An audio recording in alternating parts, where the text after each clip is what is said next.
Welcome, everyone, to Wizards and Warp Drives, the podcast where two grown ass men get deeply nerdy about the things they love. Joining me this week is AJ for the mighty glue stick himself. Hello. Yeah, unfortunately, Fred's computer died. Yeah, he's So experiencing technical difficulties. he is, poor guy. So yeah, Our he hearts is go out to dealing you, with Fred. that. Yeah.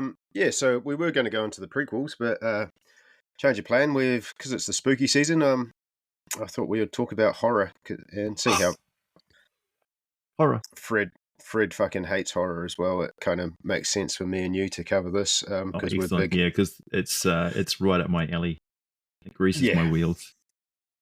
yeah, it gets me wet. Yeah. I mean, even my microphone is a horrific looking mutant. So, Mm, I'm prepared. yeah. So yeah, we're just going to talk about our personal favorite horror films, which I kind of gave us five. I don't know why I limited it to five. I think just because that would probably get us within our time frame, but Well, it the was pod is really hard. young. We don't know. We might stretch it to who knows how many. Yeah. My number one pick, though, my first pick of all is The Thing. John Carpenter's The Thing. Yeah. It's so creepy and cool and so insidious. Um, yeah, I really like it on a biological level, and the plot and pacing and acting of that movie is really good as well. And of course, special effects are pretty gnarly. Yeah, it came out in 1982. Yeah, so Uh, the golden age, that was like Star Wars era and ET era. When was mhm. ET? 1980. ET 83, I believe, or Oh, 84. really? I want to say 83. Yep. Yeah. So Um, they had flying aliens, albeit in a helicopter, before George Lucas had aliens flying on BMXs. hmm. Much cooler. So this film actually bombed. It was a flop. It got really terrible reviews. It found its life later on as a Mm, as a cult classic. So it was actually a remake of a 1951 film, one right. of Carpenter's favorite films called The Thing from Another World. Hmm. I've seen that as well. It's yeah, it's an average black and white sci-fi film, but it has none of the gore or the effects that the thing is known for. Yeah. Um, yeah, and at the time, what's his name? Roger Ebert. I think he was the big film critic long before we had YouTubers commenting on films. Hmm. There was professional critics on TV, and he gave Go weird. the Guys who, sweaters and bow ties. Those guys. yeah. He said Effete snobs. he said the thing is basically just a gross out movie in which teenagers can dare one another to watch, and gave it a 2 out of 5. I mean, he's not wrong. It is that as well. But if you go past the gore, Hmm. um, it's also a psychological thriller where they don't know who the aliens are, and their suspicions come to the fore, like their biases and prejudices, whether they're born out in fact or not. And yeah, it gets really, really tense, not just because there's an alien amongst them, but because they go at each other's throats so quickly and so easily. I personally think this is something that horror taps into really well and addresses really well is social themes. And Mm, this one taps into paranoia and mistrust. It kind yeah, of deals with isolation, the breakdown of social order, the nature of when humanity is faced with an external threat. It's everyone. Yeah, it's a lockdown movie. yeah. It ties in Um, really well with my fourth pick in the list, but we'll get to that. We'll get to that later. yeah, yeah. Um, What's your one? What's your first one? my first one is the original zombie film. I could have picked three of these ones. So George A. Romero's Night Night of of the the Living Living Dead. Night of the Living Dead trilogy. So we've got 1968, we got Night of the Living Dead. 1978, we got Dawn of the Dead. 1985, Day of the Dead. So each one Yeah.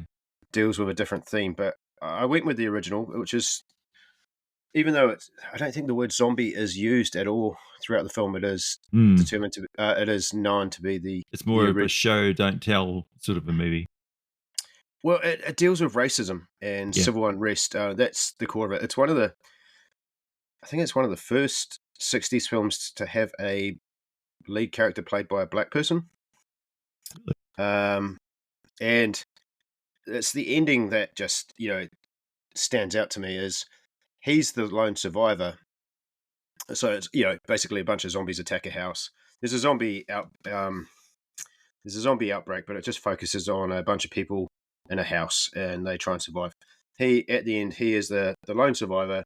He goes to exit the house, and the police shoot him in the head Oof. because Jeez. But yeah, that's a bit of a. How yeah, could that possibly happen? Huh. yeah, and that's how the film ends.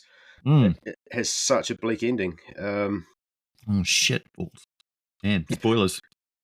Sorry, yeah. Well, I'm No, that's probably right. going to spoil these, but and then 10 years later, he did Dawn of the Dead, which kind of deals with that's the one that takes place in the shopping mall, Right. and that deals with consumerism. And then Day of the Dead, that's the '80s one, and that deals more with sort of like the military taking over, where we're in a sort of So Is it's that the one each. with the zombie in the canister, the wet zombie, the tar zombie?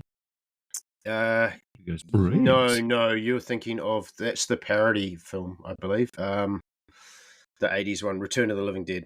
Yeah, that's the one. Yeah, that was a cult classic. That's kind of a parody of Romero's films. Yeah, yeah. Um, yeah, that's a great film as well. Mm. That's the one that brings in the whole brains. Mm-hmm. Yeah, yeah. I No, love you, Dad. Brenda, but I just want to eat your brains. Yeah. Yeah. That was a cult classic when we were growing up in the '80s. I saw that long before I saw. I only watched Night of the Living Dead recently in the last sort of 5 years or so. Wow. Anyway, what's yours next? 1408. That's a haunted hotel. John Cusack plays basically he's a review critic for haunted hotels, and he goes and gives them, stays at these places and gives them a rating. And he had a really bad experience at the start of the movie. There's nothing there, and then he went and stayed at this hotel. And Samuel L. Jackson is like the doorman, hotel manager guy. And yeah, it's a really surreal, dimension warping. Not sure whether you're asleep or awake in a nightmare or in a dream, sort of mirror images and things that, flying into other dimensions through pictures, sort of Narnia horror-esque stuff. If you're currently playing the current Magic the Gathering card set, you'll know exactly what I mean about nightmare dimensions and stuff. And it's a really trippy movie. It gets you quite on edge. It doesn't really explain anything as it goes through. It's like, geez, this horror hotel is not holding any punches. It drives me It's a pretty crazy. Stephen King novella, isn't it? I don't know. I I don't think it's know. based on a Stephen King short story. I'd have to look that up. Mm. I've seen it, but I don't remember much about it apart from the cover. Mm. Yeah, and Samuel L. Jackson. I like how John Cusack's character flips from not believing anything paranormal to believing that he's in a haunted thing and then fighting against it actively, like, it's not real, sort of thing, trying to deny it, and then falling victim to it, essentially. Yeah, Falling head over heels into the delusion and paranoia. nice. Yeah, yeah, he's fucked. My one, I went with another Carpenter film, the original slasher film, 1978 Halloween. Ooh, nice. Uh, yeah, it's a slow burn. It's got the original Final Girl, Jamie Lee Curtis, Yeah. Donald Pleasant, made on a low budget. Fantastic score done by. So that's something we should probably mention as well. Is John Carpenter did a lot of the scores for Mm-hmm. his own movies, Yep. except for The Thing. I believe The Thing used. Who's the guy that does the spaghetti westerns? I know people are probably shouting at me. Not Sergio Leone. Ennio, yeah, Um, Ennio yeah, Morricone. something like Yeah, that. yeah, he did the score for. He did This, the score for Fog, though. yeah, he did. Carpenter. Yeah, no, he's done most of his films. He's done most of the scores. Mm. Um, Yeah, if you ever Also, want to watch, smoking hot young lady in that. if you ever want to watch a hilarious video, watch the his band do. I think it's called Pork Chop Express, which is the theme song from Big Trouble in Little China. Oh, cool. It's very 80s with he's got one of those keyboard guitar things in it. And they're all got mullets and like padded shoulders and stuff. It's quite a funky one. Careful if you mention in the pod, we'll have to put a link in the doobly-doo afterwards. Don't make work for yourself. No, people know how YouTube works, surely. Yeah. Let your fingers do the walking, folks. Yeah, and I know that Tarantino ended up using some unused music from the thing as well, and he used it for Hateful Eight. That score from Hateful Eight, and I think actually he got an I think McConey or whatever ended up getting nominated for an Academy Award for that score as well, even though it was from an '82. Yeah, but yeah, Halloween is the original slasher. Is the original man just walks around quietly with a knife, stabbing people, kills off babysitters. The iconic mask that is worn by Michael Myers. Do you know about this? This is actually. Do you know how low budget it is? no. So that mask is just a William Shatner mask turned inside out. I wondered. Yeah, it does look mildly familiar now that you mention it. Yeah, it was done on such a budget. But the first one, I mean, the sequels. Yeah, we won't talk about the sequels. The reboot was okay for the first film, and then it kind of just went off the rails again. Yeah. But yeah, it's a film that Carpenter only was really involved in the first film, and the first film is a classic, an absolute classic. Great score, great moments of tension, just really creepy. Like there's just these creepy scenes that she's sitting in school, and then she looks outside and she sees him just standing there watching her while she's in school. And she looks back, and then she looks, and then he's gone. Just the way it's filmed, it's just so surreal. And he's just a very a force of nature. Yeah, and they don't bother to explain too much about him. Yeah, he's just a psychopath. Wants to kill people. And they kind of ruin that as the films progress. They try and give it more, give him more sort of like connection to her. Supernatural gaga.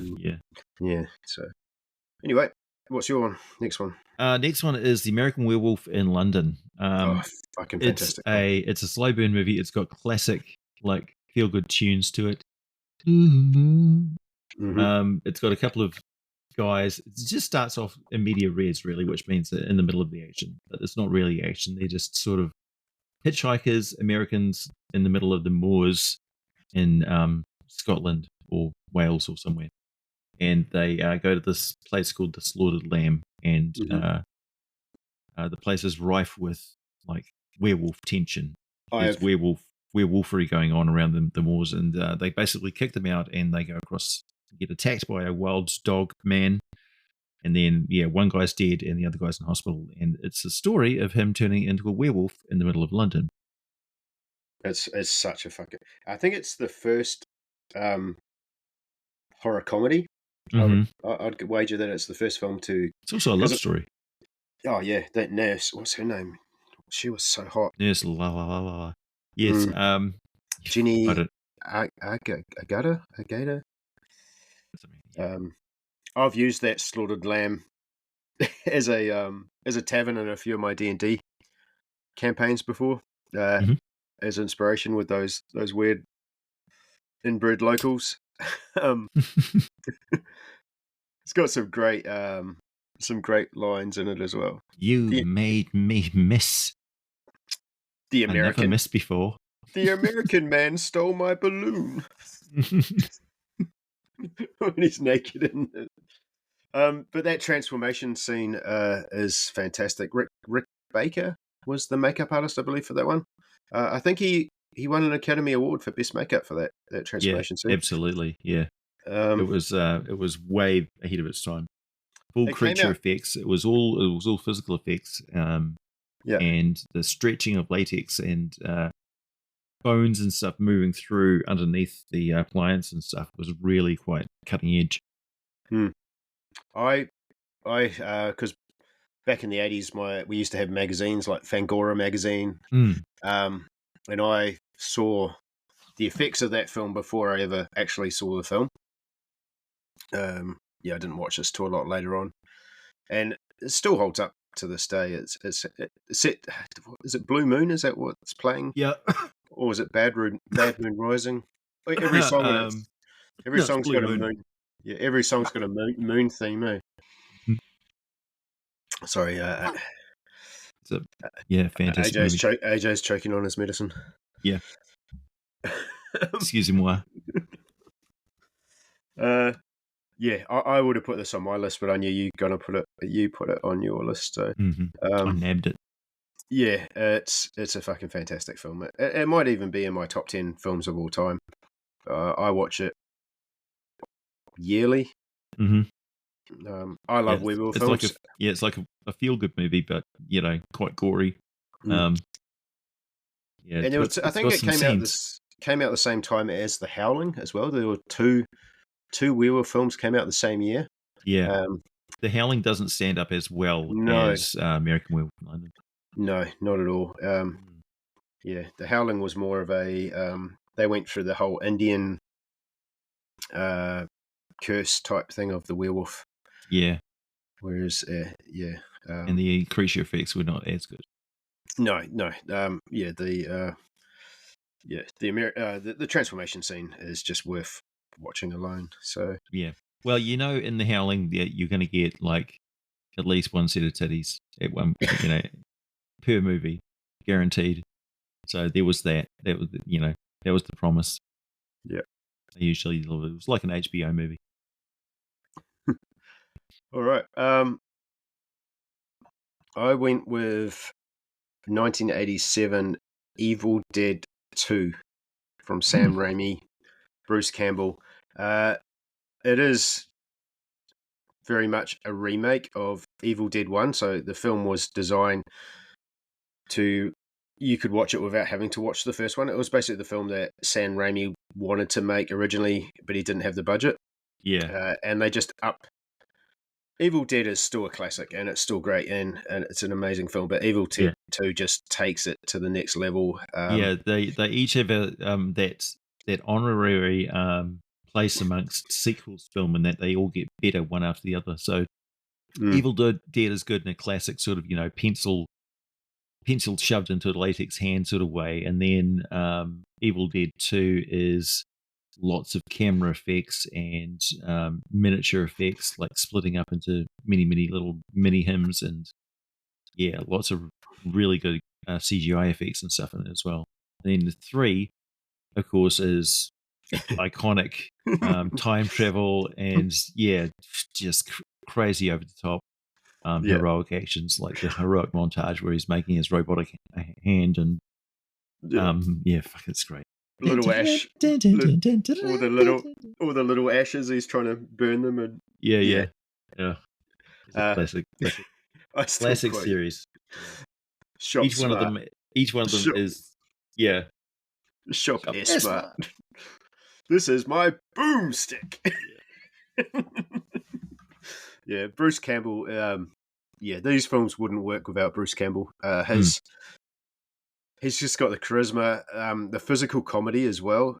He's funny without even being funny. Yeah. Like you believe that he's pouring boiling hot water down his throat when he's yeah. This is him and Sam Raimi were best mates as well. Mm-hmm. This was made on a shoestring budget. I think they ticked up loads of loans when they first made it. They had investors. Yeah, and this time they got three. I think they got $3.5 million to make the sequel. Yep. And he just decided to make the same film again. Yeah, just like,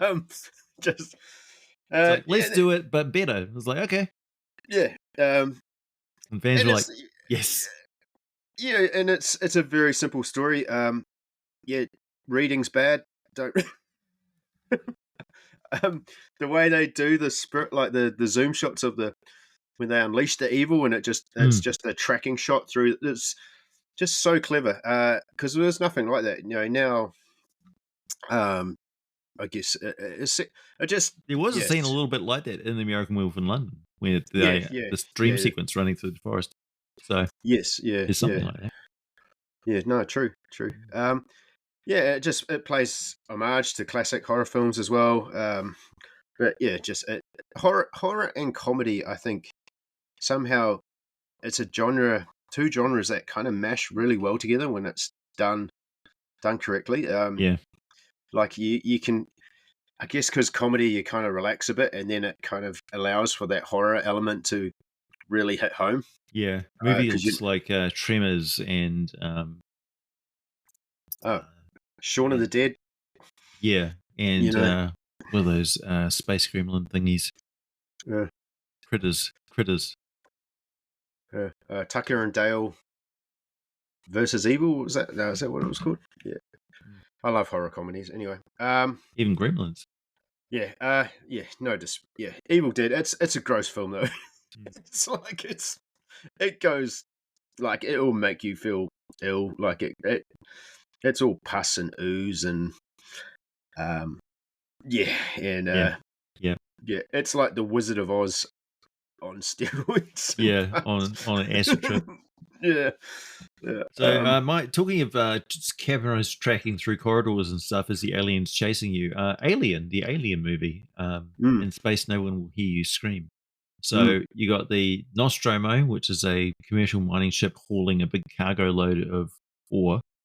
So it was a big tug essentially, and you got the upper deck guys, which is the pilot crew, which is Ripley and Ash, the science guy, and um, then you got the two engineer guys who are kind of like not getting paid as much or on contract or something like that. And they're always bitching and moaning about the contracts and stuff with the other guys, and yeah, it's kind of visceral, realistically played.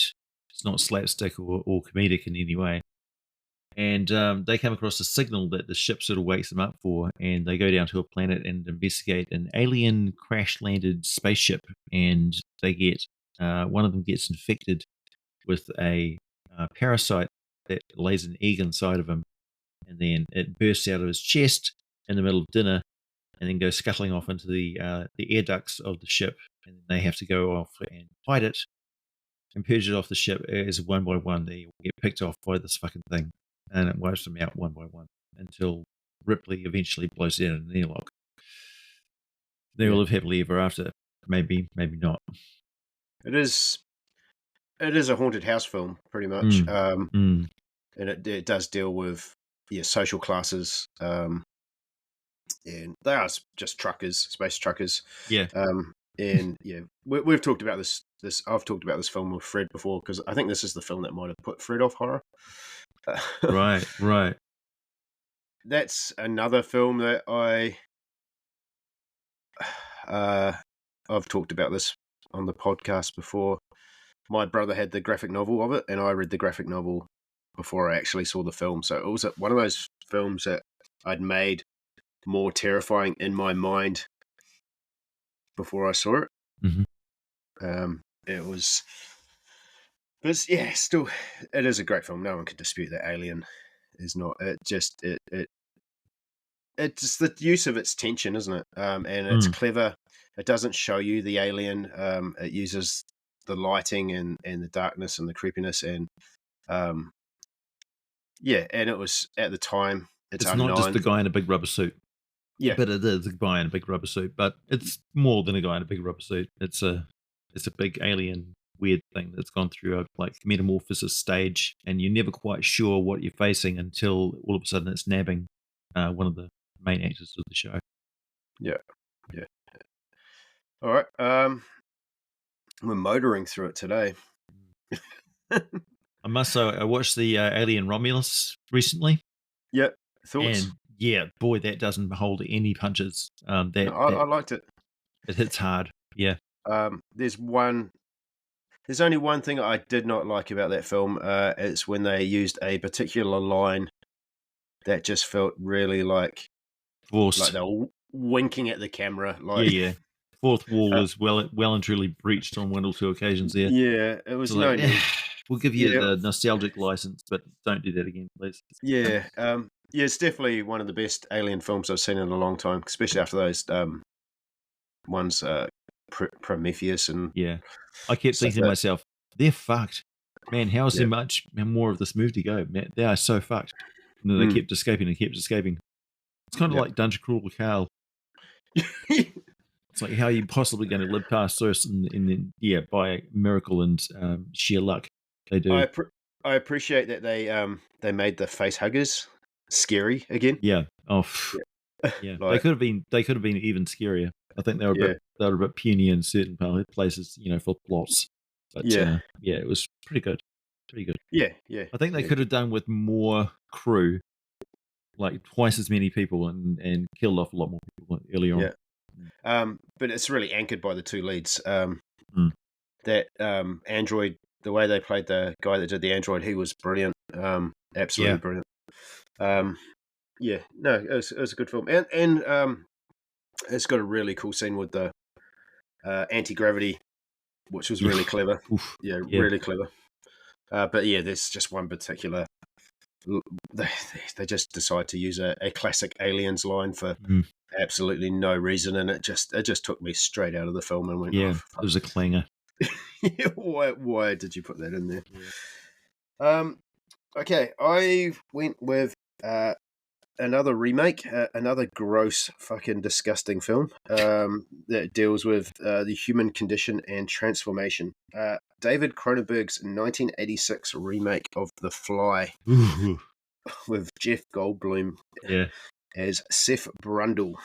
I think Um, Vincent Price summed it up perfectly when he said, "I really enjoyed it, but I think it went a bit too far." No this shit. I agree with Vincent. this film came around. I think it was around the same time we were kind of dealing with AIDS and Yeah. Oh, yeah. that sort of 80s, and it kind of took this whole, yeah, like having a disease and just fuck, like, because Went the dark. original film is just, you could, yeah, the original film could probably be released today as a PG film. It's Mm. almost comical. Oh, it's got a horrific end. Help me, Emil. Help me. Yeah, but nothing like this. Yeah. This is one of those films that was going around my school, around school at the time. Like, everyone Mm. was talking about it in the playground. Have you seen this? And describing it. So you almost felt like you were dead, dead to watch it. Yeah. It's Like, like, are you willing to be scarred for life to watch this movie? yeah. So it kind of deals. Jeff Goldblum's in it. Gina Davis. Yeah. He's a scientist. He invents a teleportation device. And a little fly gets trapped in it. Mm-hmm. And his DNA gets mingled with that of a fly. But it, Mangled with that of a fly. yeah, He turns into uh, Manglefly.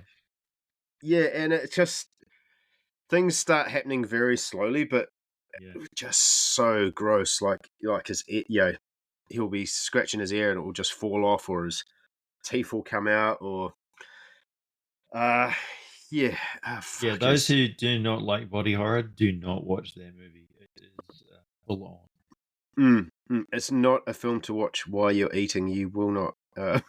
Yeah, particularly when he's eating, because yeah, the method of his Yeah.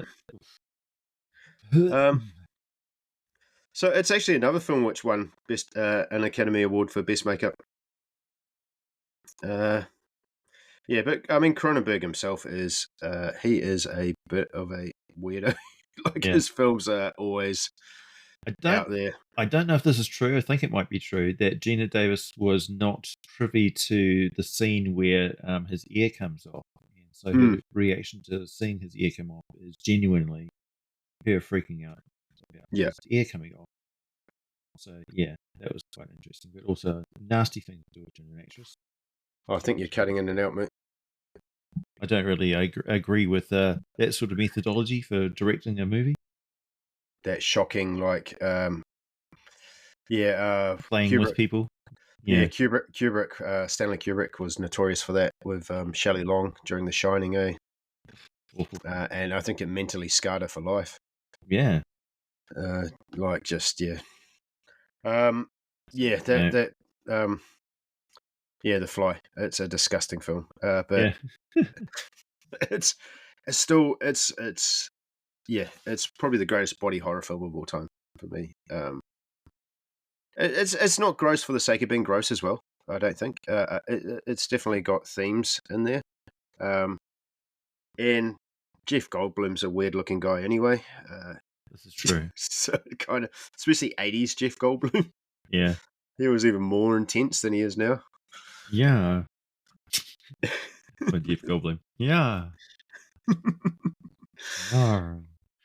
Um, yeah, as I say, I agree with Vincent Price when he said I think it went a little bit too far. Yeah, It's otherwise it's a great movie. The premise is great, the science is great, the transformations are horrific and great. But yeah, could have shaved about 10 to 15 minutes off the end of the movie. I think there's too much around the laboratory, and it's yeah, yeah. survived way too much damage. I think. All right, what's your next one, mate? The classic Japanese The Ring. I fucking hate this film. Yeah. Japanese horror stories never end well. Much like Norwegian horror stories, they never end well. Yeah, No happily ever after and when Japanese horror stories are involved. And The Ring is a classic one where you are essentially cursed by watching this tape, this VHS tape. yeah. So as you were saying, it's probably dated pretty badly now. This ghost is fucked now. Yeah. No, he can't get Somebody put it on digital. Somebody put it on DVD. You fools! Yeah. He's What are you trying to doing? make Why? the ghost Yeah. is trying to make a Netflix deal. Now it's on TikTok. Yeah. So the premise of the movie is that if you watch the Stage it. VHS, if you watch the VHS montage of these creepy images, then you are cursed, and the phone will ring like a few times, and then you've got a certain amount of time to Yeah, live. have you watched? So the premise is, I believe, correct me if that's wrong. You watch this video. In 7 days' time, you're going to die after you've Yeah. watched this video. Yeah. It's a cautionary tale about return your VHS, otherwise you'll get late fees. Yeah. Yeah. Which was a thing in back in the day. Yeah. So the scene is like this. It concentrates on this well that this kid got thrown down, and the TV will turn on while you're watching it, and you're frozen in place, and then the image will skitter up to the well, and then this thing will crawl out, and then it will crawl out of the television set, and it's got these lank hair hanging down, and it makes this horrible sound, and then it comes and gets you. Terrifying. My daughter could pull this off for Halloween. Yeah. She's got really, but yeah, that's the creepiness of the way it uses its kind of still shots. Like it uses this thing where he films it and it's deliberately static, and then suddenly the thing's like moved 3 feet. I watched this film. I watched this film on LSD, which is what I fucking hate. Right. It all becomes clear now. One of these few times I partaked in some drugs. And yeah, this is I not swallowed, but I did not inhale, Your Honor. This is not a good film to watch on drugs. Right. It was. No. I hated it. How should you inflict something on yourself? I don't. Because someone thought it would be a good idea. I was younger and dumber. Yeah. Hey, Nacho, I hate you. Here, have this. That film. I'm not saying it's a bad film. I'm just saying it fucking I did not like it. It messed with my head and affected my sleep for a few days. Clockwork Orange messed with my head, I think. Yeah. Yeah. So but it's definitely a scary film. But it has dated. The premise that it's built upon, I guess, is not doesn't exist anymore. So no one's going to hire. I guess it could go around. It was word of mouth, wasn't it? It was a meme. It was a meme idea. So it would be even worse nowadays. I believe Also, they. honorable mention to like all of the David Lynch movies. They're all creepy as hell. Hmm. Yeah. All right. I went with a film, uh, a lovely family film with a probably one of the most happiest endings of all time. Hmm. I've It's a gone. winter movie almost. Yeah, Christmas it's got a is just lovely around the ending. corner. Yeah. Yeah, it's got a really good, uplifting, feel good ending, and Mm. that is 2007's The Mist. Oh. uh, Yeah. Yes. Good God. um, Frank Darabont, who is a fantastic director, he's done Shawshank Redemption and The Green Mile, which Mhm. are both Stephen King books. This is based on a Stephen King novella, very short story. Yeah, it's not much. This could just be such a clunky, shitty film in the wrong person's hands because the Mm. premise is goofy as fuck. Yeah. Um, yeah, a strange mist comes over a small town, and then monsters just come out of the mist. If you step Mhm. outside the mist, you get killed. And they all Yeah. haul up. They all haul up in a supermarket. There's central character Thomas Jane, the Punisher, Mhm. um, and his little boy. And they're held up there with this religious fanatical lady as well. And his Uh, neighbor, asshole neighbor, who's yeah, the police captain from Police Team Brooklyn 7. 99. Well, Yeah, Brooklyn Nine-Nine, yeah. he passed away. Great actor. Yeah. Yeah, and Lost. yeah, they kind of and there's just something in the mist. It Yeah. says it in the movie. So Um, the mist is from a military base. We learned this from the guys who are like trapped in the supermarket who all come to a sticky end. mm, And they've trying to breach through dimensions, and they opened up a doorway, and the mist is all of these creatures coming out from another dimension and basically invading the Earth. And mm, where the mist goes, that's their atmosphere, and it's all of their bioforms and whatever are taking over.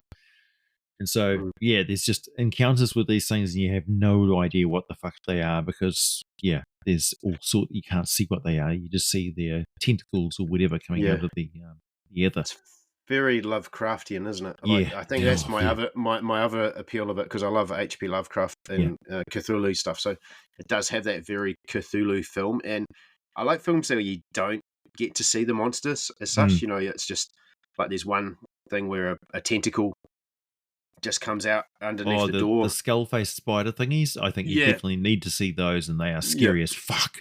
Jesus yeah, Christ. yeah. Um, and it just has such a bleak ending. Yeah. Yeah. like it's an ending that will stay with you. It's like an S- apocalypse now ending. yeah, it is. It is probably one of the most bleakest, depressing endings of any film I've ever Yeah. seen. But It's the mind snapping at the end of it. You can see, the bottom of his world has fallen out, and then his skull has been blown off, and they've just poured Looney Tunes back into it. yeah, That's the end of the movie. Is just him going bad, gibbering, mad. yeah, yeah, yeah. It's just the psychological. Mm. Like it's a monster film, but it just goes so much. Like I say, like the premise is cheesy as fuck, and this could have just been a shitty cheesy monster film. Mm. But it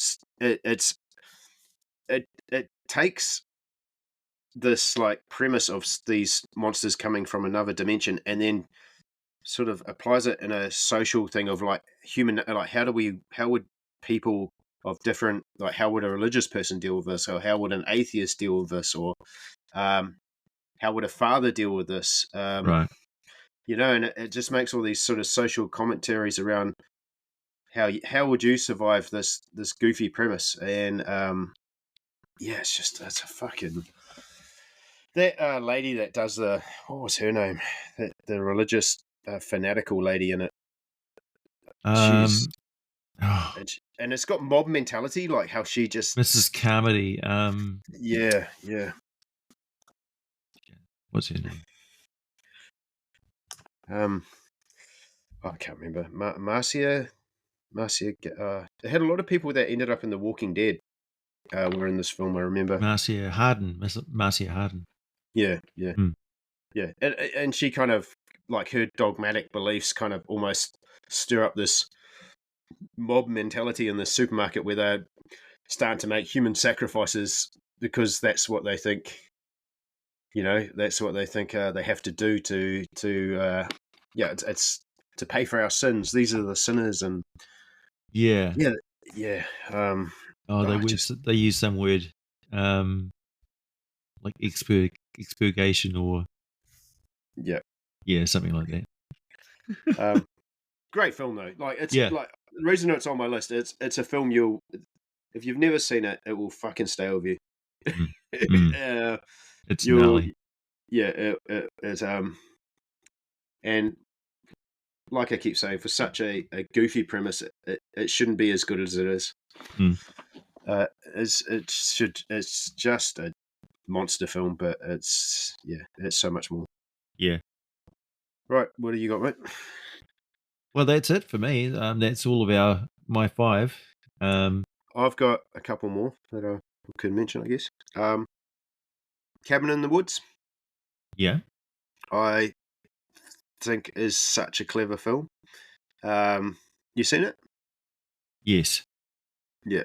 So Chris Hemsworth for his Thor days. Mhm. Uh, it takes the premise of something like all the classic tropes of something like Evil Dead, where a bunch of sort of high school, not the high schoolers, like the university people go to this cabin in the woods. They're all sort of like one's a nerd, one's a stoner, one's a jock, Mm. one's a cheerleader, um, and yeah, just shit starts to happen in this cabin, and then at the same time there's this weird some sort of like office thing going on with Richard Jenkins and what's his name, Bradley Whitford, Mhm. running this sort of like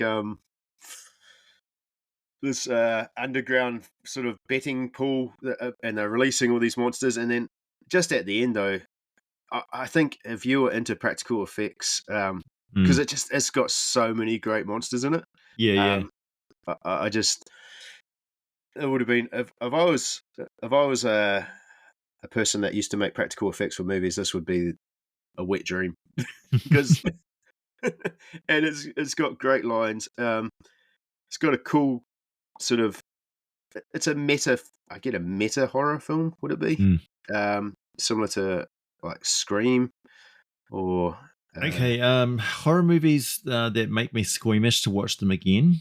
Um, I think the most recent one would be Bone Tomahawk with, oh, yeah, Kurt Russell. Keri Russell. Oof, Yeah. man, that Mm, movie is brutal. mm, yeah. Have you seen the director's other film? Is it Cell Block? It's a fighting film with Vince Vaughn. Oh, yeah, yeah, yeah, Yeah, the prison one. yeah. Yeah, his films are yeah, Jeez. Mhm. Nobody yeah. gets out alive. Yeah. Well, somebody Uh, does. Somebody does, but yeah, usually not the good guy. yeah, that's a creepy film. It's a Western horror, which is something Yeah. you don't see often. 30 Days a Night. Also a good movie. Yeah, Really good premise. Really interesting sort of MacGuffin in it, and they pay off at the end of the movie as well. So you get the full arc of the beginning and where you sort of get we come into it at the end of the outbreak of vampirism, and then at the end of the movie, it's coming out the other side essentially. yeah. It's a cool premise. Mm. Yeah, vampires don't like daylight. Yep. There's a place in Alaska where it's dark for it makes sense. Mm. That they would go there. It's remote. They can get up to what they want. Yeah. Great cast. If you don't Yeah, mind your science a little bit thin, yeah. it's a great premise. It's a it's a kind of I guess more of a popcorn horror film, action Mm. horror film. Um, Yeah, but at it the end take of it was like "Ba-da-da," and we're getting all powered up and yeah, we're taking out everybody. We're going all badass demigods, god mode. yeah. I mean, Yeah, but it takes something that's like a fighting little me bit, cures you and makes you explode. Yeah.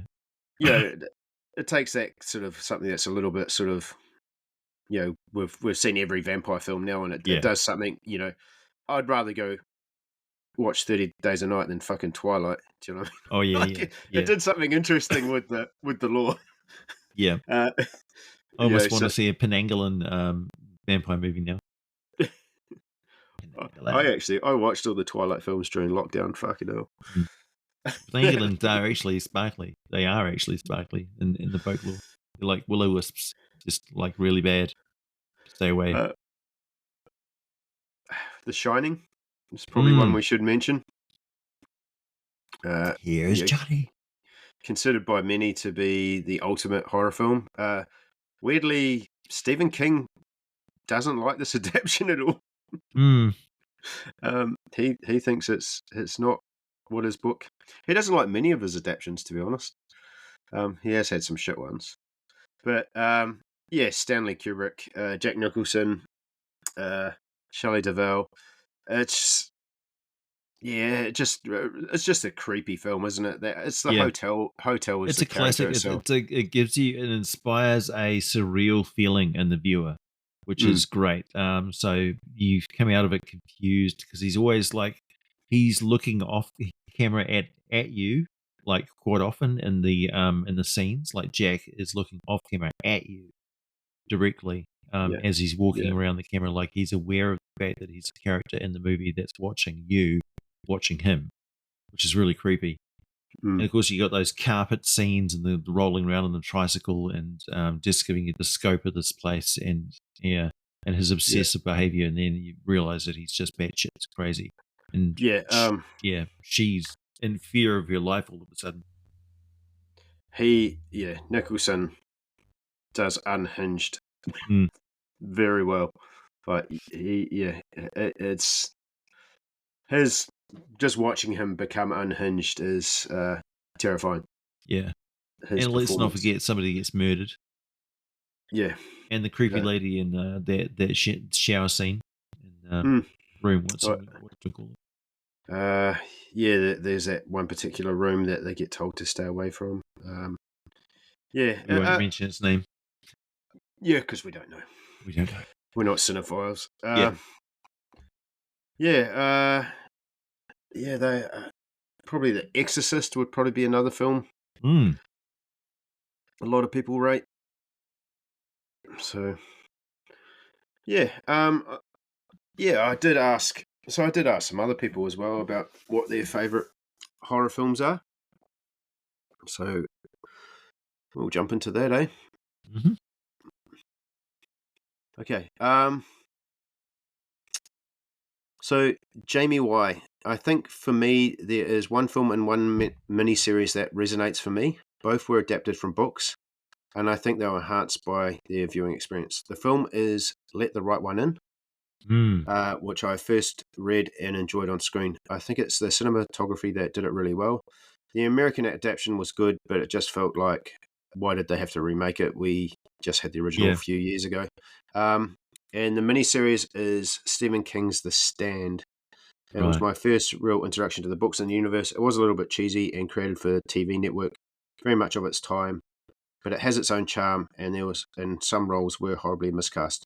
Mm. Um, yeah, I Yeah, Let the Right One In is a great vampire film. Oh Have you yeah. seen that? Yeah. Yeah. Yeah, Yeah, I very. agree that the original is really hard hitting, and gets the vibe just right. It's shocking horror at certain points, Mm, and it's creepy in its premise that you just got this deathless girl that has got an old man that's with her that it was a boy when when it started out looking after her, and then she just carries on the cycle over and over again.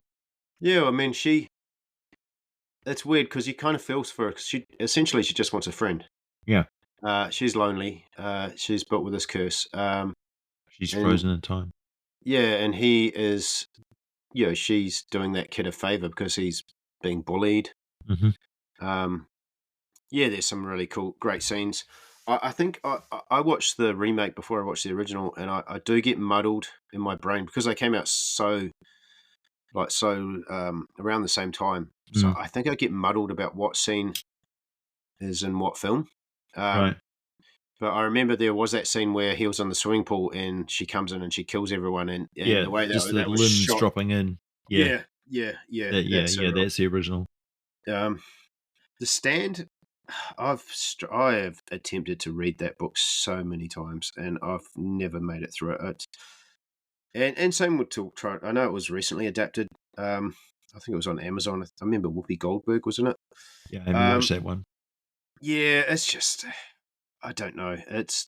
I like Stephen King, but that's just I think I know where that's ending, and it's just too big. It's too big a book for me. Yeah, I just don't It's like the Bible thumping in it. Really. yeah, yeah. It's just not a. It's a book I've kind of feel like have to force myself to read because it's one of those books that you feel like you should read, like kind of like Lord of the Rings, you know. It's not my But cup of tea. yeah, every time I get through it, I do. I just I find it a chore, Yeah. and then I go, why am I forcing myself to do this? Uh, Steve Little, he said Alien. He think it's a combination of it's. I don't think it's a horror film. It's because it's a sci-fi.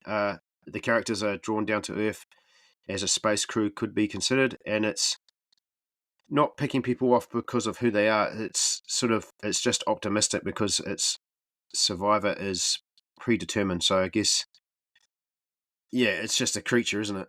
Hunting people for food. No, it's absolutely a horror film. I disagree. Yeah, Yeah, and yeah, it is. I think it's a haunted all house those film. other things don't And make this it guy's not a horror movie. Yeah, they just make it a horror movie, but it's also sci-fi. um, John Shepherd. For me, it's the thing. The fact that it dabbles in multiple subgenres of horror and executes each one perfectly. Mm, The effects are astonishing, and the atmosphere is absolutely spot on. Um, it is a great, yeah. The Thing is a fucking great film. yeah, Did you and watch the? the prequel is also equally good. Like Yeah, it sets up, it gets the tone just right. Like they dovetail into each other perfectly. yeah. The prequel got a lot of shit because it used Undeserved. CGI instead of practical effects. Yeah, And a lot of people, yeah, didn't like it. A lot of fans didn't like it, but I think it's had a. beggars I can't think be people have choosers. no, but I think people have come round to it, and now I think it has found its own audience. Yeah, Um, that's right. they actually did employ a company to do the practical effects for the prequel to The Thing, but then they decided to go with the CGI option. And the people that made all the practical effects that were never used ended up making another film called Harbinger Down, I think it is, with Lance Hendrickson. Ah, And that kind of became like a film made from unused parts from this Thing prequel. But yeah, I think it gets a bad rep for no reason. I think it's a solid film. It's a solid prequel. I've watched them back to back, and they do line up yeah. perfectly. Um, The yeah, Norwegian guys are just spot on. It's really good. yeah, yeah. It's that dude out of Game Game of of Thrones, Thrones. isn't it? Yeah. Yeah, yeah. Oh, You ever see, up the toilet. Yeah. you ever seen that? You ever seen any photos of him without his beard? Mm. So weird. He I don't want looks to. I don't want to. he looks so weird. Yeah. All right, Neil Brand. Midsummer is the highest horror film in my top 100. But I'm going to go with the Texas Chainsaw Massacre. Oh, that's a film we forgot. Mm. It was probably my earliest memory of watching a proper horror, and it scared the fuck out of me. To be honest, I'm not a huge fan of the slasher subgenre of horror, but I love the rawness of this film. It's almost like a home movie in style, but it still terrifies me. It took me watching it as an adult to appreciate it. The fear in the victims' faces and screams is hugely underrated, and I think it sets a high standard. Maybe not in production, but definitely in characterization and genuine horror. Plus, it contains one of my favorite final shots in cinema history. Um, that's another film I fucking hate, and not because it's a bad film. Just it's so grimy and dirty. And also where I grew up, there's a lot of avatars, like a lot of meat factories. So I've seen a lot. Yeah, I've been to a lot of places that look like, where where he hangs the body on the meat hooks. Hmm. So Hmm. I don't know. There's something about that film that it feels like it could take place in where I live. That that makes me feel really uncomfortable. Yeah. There's the dreamy aspects of Nightmare on Elm Street. Yep. Um, that also makes me feel uncomfortable. That entire movie, you're sort of off kilter the entire way through. It's like, is this a dream or is this Yeah. real? Um, and it's and it slips into fantasy, in and out of fantasy all too often in the movie. Yeah. Wes Craven is brilliant. Mm, Nightmare One is a great film. We got the classic Johnny Depp getting eaten by the bed scene.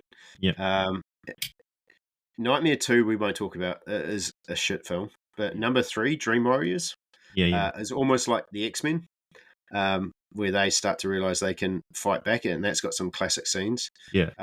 And then kind of dips out for a while.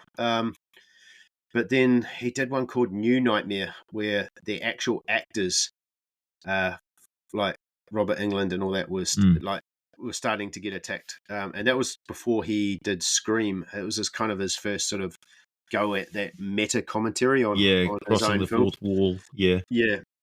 That film is so underrated. New Nightmare is fucking fantastic. Mm, Yeah, and I guess we should talk about those classic horror icons as well. And the other one, so we've talked about Michael Myers, not Mike Myers. That's Austin Powers. Um, Michael Myers, and uh, Freddy, Jason hmm. is the other one. Jason. Yeah. Yeah, Friday the 13th is it's hard to find a good one.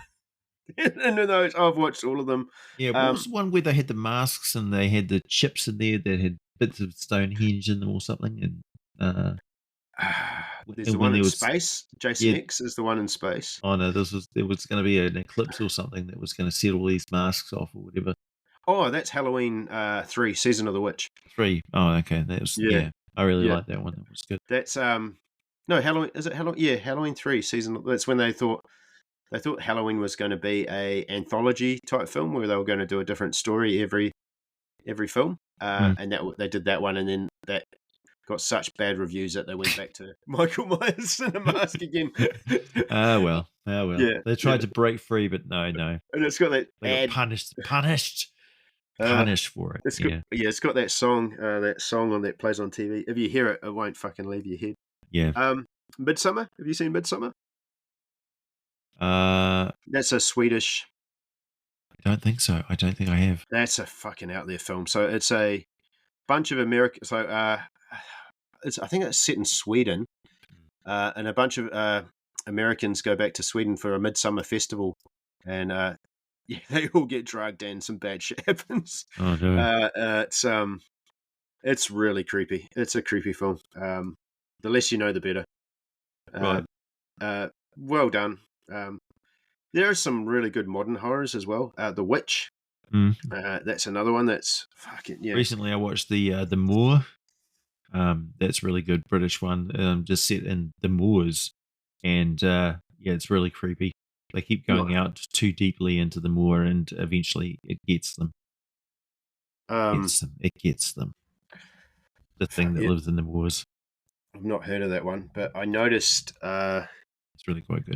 I have this. It's got a good payoff. It's like you think it's going to be like a real Blair Witch thing, but it's not. Have you seen The Descent? Yes, I think so.